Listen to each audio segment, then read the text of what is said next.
Welcome back to the Saturday 5, everybody. It's 5 minutes past 6 p.m. and you're with the Saturday 5. Over the next 3 hours, the biggest debates, I promise you they are, hottest topics and entertaining interviews are coming your way. But before we get on to all that, let's crack on with tonight's first debate. And as usual, I am going to kick us off. Of course.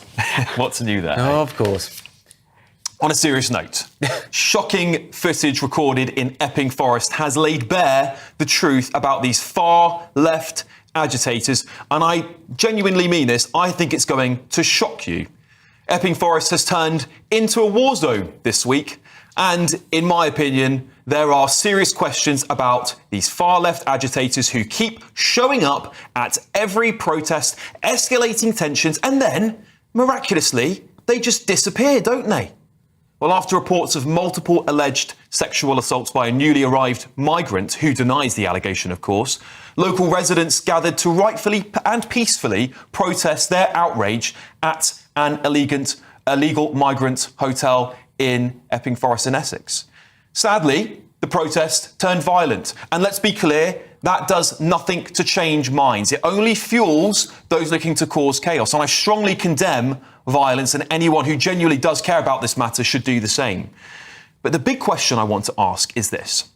Who are these so-called anti-fascists? Where are they coming from? Who funds them? And why are they allowed to constantly and consistently agitate and inflame tensions where others have been previously stopped or banned? Well, what do you make of this footage? Boss, are we filling them up?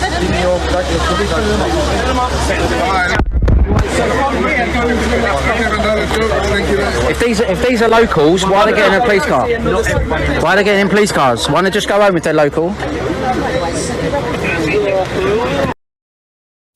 Yeah, for those of you listening, this footage shows refugees welcome here groups being escorted back to a train station in police vans. So let me ask the obvious question. Why would you bus people back to the train station if they're locals? The answer is rather obvious, isn't it? They aren't locals. They never are. These are hard-left activists who don't live in these communities. They're brought in like a travelling circus from protest to protest, and every time local people dare to speak out or rightfully protest what's happening in their communities, they show up. And yet, instead of being treated like a public order risk, like we've seen with the EDL marches or right-wing protests, they're effectively given first-class travel by our police, funded by you, the taxpayer, of course. Well, we reached out to Essex Police, who said this. There was a flashpoint during the protest, and when counter-protesters began to dissipate, they were escorted to the train station. This was to ensure they left the area and prevent additional violence. Why? Why do we have to ferry them back home? Is it because they aren't local? And who organises them? Who pays for this? And more importantly, why do the police leadership seem to think it's appropriate to treat them like guests and give them a free lift home at the expense of you, the taxpayer? It makes my blood boil. And let's be clear, Epping Forest is a peaceful, law-abiding community with crime well below the national average. But now it's being dragged into chaos, not by locals, but by outsiders, and failed policies of successive governments keep enabling it. We need action. Deport every single person who entered this country illegally, investigate who funds and organises these far-left activist caravans, and stop the police from acting like a taxi service for professional agitators. That is what I want a tough government to do. Let's bring it into my panel here. Will, these people show up everywhere. And I think what this footage proves to me is that they aren't locals. And they seem to care about local matters. Why on earth should they be going to events that rightfully local communities are protesting against a severe thing like alleged sexual assault? Well, Alex, you say that they show up everywhere. They certainly don't show up on any of the other news stations. I think that's why this is a really important piece of journalism that you've done, because there is a narrative which is that the far right are evil, the far right are racist, bigots, creating violence and all that sort of stuff. And you never see the other side. You never see the fact that in so many instances there are coordinated left-wing groups that are trying to basically bait these people into this sort of violence. And look, we've all said, and we will continue to say, that no one condones violence, GB News or on our panel, but at the same time, everyone can understand that people have had enough in this country, and it's certainly not helped by these left-wing lunatics who are just ignoring all of the challenges in these communities. Renee? Yeah, I mean, I couldn't agree more with what Will said, but I think there's another interesting aspect to this, which as a woman, just like those mothers and grandmothers there protesting because they're worried about their children who are being sexually harassed by these people who come from different cultures with different values regarding women and who are sexually allegedly assaulting young girls.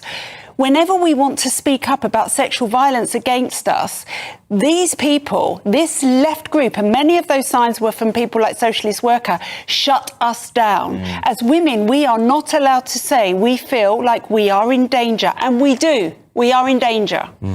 Andy, my big problem with this is that, and I really concur with what you're saying there, Renee, people need to be able to protest in order to get things off their chest. And when these groups show up, and I want everyone to have the right to protest in our country, as many people on this panel will know, my views on this are quite clear. However, these groups are not helping the situation by showing up and counter-protesting what seems to be a local community in absolute outrage. I mean, I think counter-protesting is fine. I think everyone here agrees that, we're all free speakers here. And I think this kind of idea that they're not from Epping, fine. The left are just better organised than the right. It's we shouldn't be going after the left because they're better at organising counter-protest than the right. I think that misses the point. Do you think it's disingenuous for them to go and counter-protest what's clearly quite a local protest? Do you think they are agitating the situation? No, I don't think so. I think, the scenes that we saw earlier in the week where, the community were throwing bricks at someone who was just trying to get to work, a guy that was working at one of these migrant hotels, not a migrant, but someone who was just trying to do his job, do his shift. People are throwing bricks at him. I think it's not unfair for that to gain national traction and for, wider groups outside of Epping to come and counter-protest. No. OK, let me bring in Trey. I think that's the whole reason why I sit here week in, week out, because I can see both sides of the story. I'm very much... I've never heard you say that before. No, absolutely right. Because on the one hand, I think some of these groups, like you said, Socialist Worker, some of the anti-fascist movements, they generally feel that they're on a crusade to stop this country, as far as they're concerned, going towards the right. Then you have people, including the locals, like you say, are trying to protect people locally. But it's finding that balance, because some of the elements of people on the right is provocative. Like you just said, someone going about their business, he's attacked. This attacker is alleged. He hasn't been convicted yet. So it's more broad that some people don't want to see happen. A young girl was assaulted, right? No, I get it, but still, he hasn't yet been... He's still allegedly. And I think that's the thing. Sometimes it's easy to whip up sentiment without having any balance. And I think that's why those people... Can I just speak to that balance, though, Andy? Yeah. On the one hand, you say it's absolutely fine for people to come in and Labour are better organised, the left are better organised at doing it. And yet, I really remember vividly that when Southport happened, the big complaint is that people came in from the outside. They were shipped in by the right-wing fascists, but that wasn't OK. Well, I think there's a difference between shipping into counter-protest and shipping into riot. These people were shipped in. Shipping into riot and shipping into counter-protest. I think there is a difference. The difference is there was one side where there are local community members who are upset with what is happening in their community, and there is another side that has been bussed in to make a political point. What about that security guard that was assaulted? He was a local community member? No one's condoning that. No one's condoning it. Is he bussed in? Is it his fault that a girl allegedly got assaulted? No is it his one's fault? condoning this violence, but the obvious point is that these people who live in these communities have had enough. So what's throwing bricks at police vans? No one is gonna help with that. No one is condoning this. But when you feel like you have no democratic recourse, which is what has happened for the last 15 years in this country, you don't condone it, but you can understand why we are seeing more and more civil unrest in this country. I think what Will's saying, that's what it points to. There is a lack of leadership on it. It's always this vacuum when it comes to leadership. There needs to be someone that says, look, listen, we are going to deal with these issues, but at the same time, certain elements don't need to whip it up and make it into this whole anti-migrant thing like you've just seen. But they're not going to deal with it, because if they'd have dealt with it, this wouldn't be happening. That's the problem.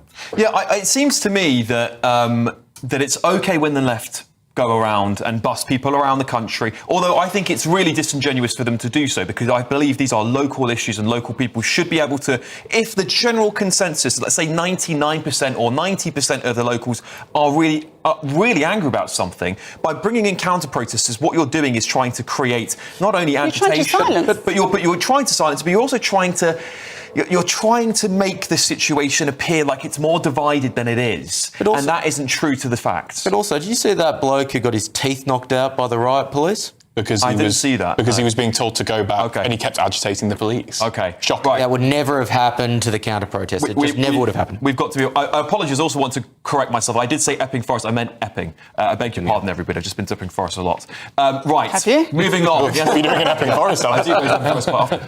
Anyway, moving on. It's a great walk. Really great, beautiful walk. All right, moving on.